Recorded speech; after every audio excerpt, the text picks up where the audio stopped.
राज्यात नवीन शैक्षणिक धोरण हे लागू करण्यात आलं असलं तरी त्यामध्ये हिंदीची सक्ती करण्यात आलेली आहे आणि यालाच कालपासून आपण जर पाहिलं तर महाराष्ट्र नवनिर्माण सेनेकडनं विरोध दर्शवण्यात आलेला आहे। स्वतः राज ठाकरेंनी देखील आपली भूमिका स्पष्ट केलेली आहे। कुठलीही भाषा ही आमच्यावर लादली जाऊ शकत नाही आणि आम्ही हिंदू आहोत पण हिंदी नाही, अशा आशयाचं बॅनर या ठिकाणी महाराष्ट्र नवनिर्माण सेनेकडनं लावण्यात आलेलं आहे। त्यामुळे मनसेकडनं आता हिंदी भाषेच्या सक्तीला आता तीव्र विरोध करण्यात आलेला आहे।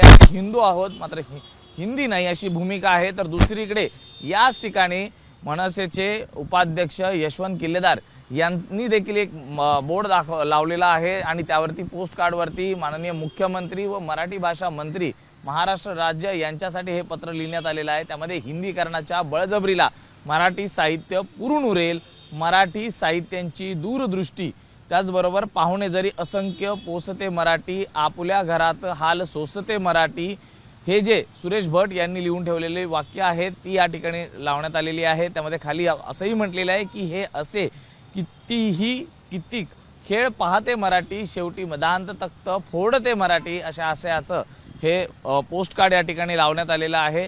यातनं आव्हान करण्यात आलेलं आहे।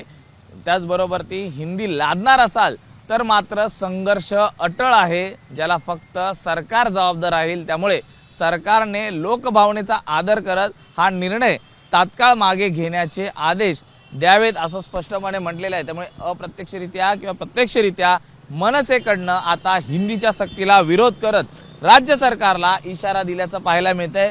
स्पष्टपणे या ठिकाणी हे दोन्ही बॅनर्स मनसेचे हे सर्वांचंच लक्ष वेधून घेत आहेत। त्यामुळे संघर्ष अटळ आहे हे आपल्याला निश्चित आपल्यासोबत बोलण्यासाठी या ठिकाणी मनसैनिकचे पदाधिकारी आहेत। आपलं सर काय सांगाल, एकूणच जे बॅनर्स लावलेले आहेत या संदर्भातले?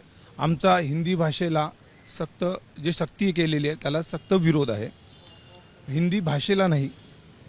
आणि ह्या जो सक्तीचा जो निर्णय घेतलेला आहे हा शासनाने हा त्वरित मागे घ्यावा ही या बॅनरच्या माध्यमातून आमची त्यांना विनंती आहे। अटळ जर तसं नाही झालं तर संघर्ष अटळ राहणार, मनसैनिक आपल्या भाषेतनं सरकारला उत्तर देणार।